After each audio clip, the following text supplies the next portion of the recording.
informações de Brasília, agora para você, porque uma suposta organizadora, uma suspeita de ser uma das organizadoras dos atos de 8 de janeiro, afirmou ontem na CPI da Câmara Distrital do Distrito Federal que o grupo acampado na esplanada não pretendia dar um golpe de Estado.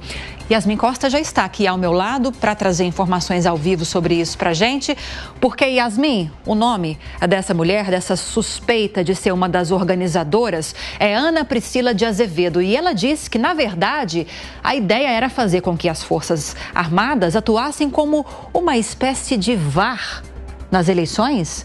Explica isso para a gente.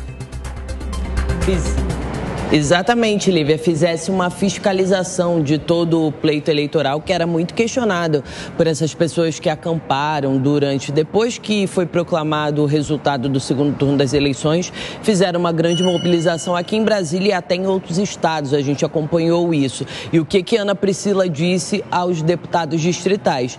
Disse justamente isso, que a ideia era que as Forças Armadas atuassem para fazer uma fiscalização. Palavras dela, ser uma espécie de VAR, porque na avaliação dela era necessária essa postura das Forças Armadas. E ela ainda foi além, disse o seguinte, que a ideia desses acampamentos nunca foi dar um golpe, que ela nunca imaginou que a vinda desses manifestantes para a esplanada dos ministérios poderia resultar no que resultou nessa depredação, nessa grande invasão à sede dos três poderes, e ela disse ainda que atendeu a um pedido das próprias Forças Armadas. Só que essa questão, ela é muito apontada, como você também disse, ela é muito apontada como uma das organizadoras desses eventos, desses acontecimentos do 8 de janeiro e até uma das organizadoras do quartel-general, dos acampamentos no quartel-general, mas ela nega todas essas acusações e ontem falou para os deputados distritais aqui da Câmara Legislativa do DF, que estão com uma CPI também investigando o 8 de janeiro. Inclusive, nossa produção separou um trecho dessa fala de Ana Priscila. Vamos acompanhar. O que nós queríamos era só a certeza de um processo transparente. É um jogo de futebol, seu deputado. Foi impedido, o gol estava impedido ou não estava impedido? As Forças Armadas eram como se fosse o VAR naquele momento, porque eles participaram, foram convidados a participar da Comissão de Transparência. O gol valeu ou não valeu? Era só isso que nós queríamos saber. Apesar dessa argumentação levantada por ela, dessas informações trazidas por Ana Priscila durante essa CPI, os parlamentares do colegiado não ficaram muito convencidos com os argumentos dela. O próprio deputado Chico Vigilante, que é o presidente da CPI da Câmara aqui do DF, mostrou uma série de vídeos em que ela estava dentro das invasões, no 8 de janeiro, envolvida com o 8 de janeiro, e subindo a rampa do Congresso Nacional, mas ela voltou a negar essas acusações. Vale lembrar, Lívia, antes de te entregar, Ana Marcela está presa desde o dia 11 de janeiro aqui na penitenciária feminina, conhecida como Colmeia. Eu volto com você. Agora, Ana Priscila negue que tenha havido uma tentativa de golpe ou pelo menos uma intenção de golpe. A gente lembra na época dos acampamentos que vários eram os cartazes pedindo sim intervenção militar, acampamentos que estavam distribuídos e mobilizando esses movimentos em várias capitais, em várias cidades brasileiras, em frente a quartéis generais do Exército, e as próprias investigações que estão sendo conduzidas na CPMI dos atos de 8 de janeiro, no próprio STF, pela Polícia Federal, apontam que havia uma intenção desses manifestantes, dessas pessoas que invadiram a sede dos três poderes, de causar uma arruaça para que as Forças Armadas entrassem em cena e daí pudesse haver algum tipo de garantia da lei e da ordem, a tomada de poder. Isso é o que as investigações apontam. Daqui a pouco, a Yasmin Costa volta com mais informações para a gente, mas enquanto isso, vamos às análises dos nossos comentaristas. Eu vou começar com você, Amanda Klein. O que ela está dizendo, como eu destaquei agora há pouco, vai contra o que as próprias investigações estão apontando, certo? Certo, Lívia, exatamente como você descreveu. Você colocou aí o roteiro do golpe, né, desse golpe imaginado por esses manifestantes criminosos. Eles estavam ali, como você bem lembrou, com cartazes e gravando vídeos pedindo intervenção federal. Há uma compreensão muito errada, muito equivocada do que seja o papel das Forças Armadas. E isso foi alimentado pelo bolsonarismo ao longo dos anos, que tinham essa compreensão deturpada, distorcida do que era o tal, do que é o tal artigo 142, 142 da Constituição, como se aquilo outorgasse às Forças Armadas uma espécie de poder moderador, o VAR, numa linguagem coloquial e simples. Foi exatamente como essa pessoa e essa moça colocou, né? Quer dizer, era um VAR, só que as Forças Armadas não são VAR de nada. Primeiro que elas não estão acima dos outros poderes, aliás, elas não são sequer um poder, elas são uma instituição, elas são um órgão do Estado e elas podem ser convocadas por qualquer um dos poderes. Elas não têm que exercer nem agir em nenhum momento como quarto poder. O VAR, nesse caso da eleição, é a Justiça Eleitoral, esse é o VAR.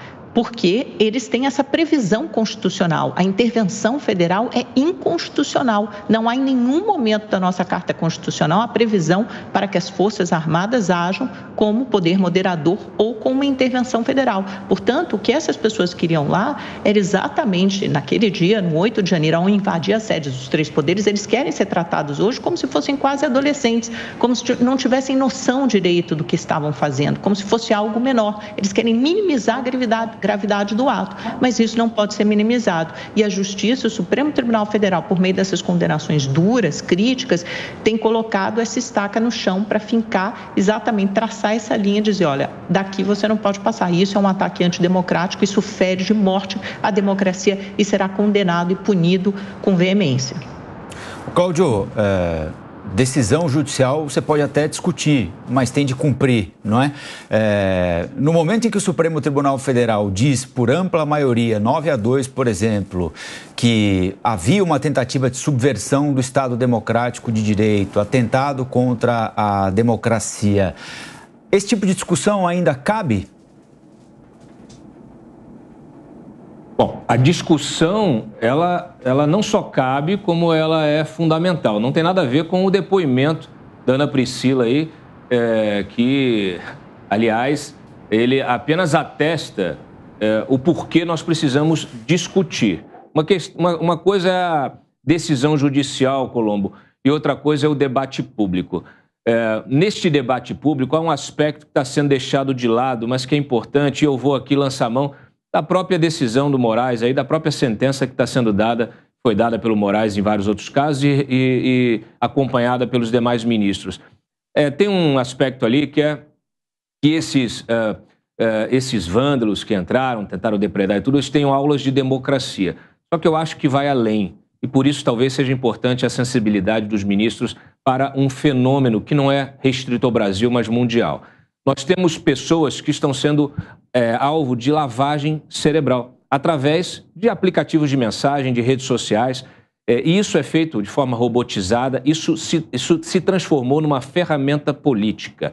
Eu acompanhei essas manifestações de rua, pacíficas, desde lá de 2013, e sempre tinha um grupelho ou outro defendendo intervenção militar. Era uma questão quase folclórica, você olhava aquilo e desprezava. O problema é que essas pessoas passaram a ganhar força dentro desse movimento justamente amparadas nessa estratégia. E isso foi contaminando muitas cabeças, pessoas que não acompanham a política ou que acompanham superficialmente, que se informam por TikTok, por WhatsApp, por Telegram, e na verdade elas estão sendo manipuladas. São pessoas que acabam sendo vítimas, né, deste processo.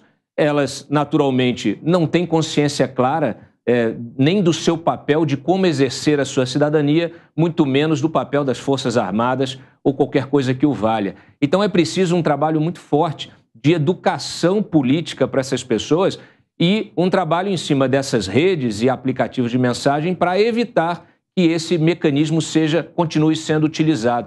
Isso já foi alvo até de documentário nos Estados Unidos. Isso tem acontecido no mundo inteiro. E que a gente viu aqui, que acabou, vamos dizer assim, chegando no seu ápice no 8 de janeiro, é isso. são pessoas absolutamente contaminadas mentalmente com uma ideologia, um pensamento de que era possível entrar, quebrar e mudar o regime e evitar que você aceite o resultado eleitoral. Enfim, essas pessoas elas precisam passar realmente por um trabalho de educação política, precisam entender e se livrar dessa contaminação. Isso não é um processo para agora, mas precisa começar agora.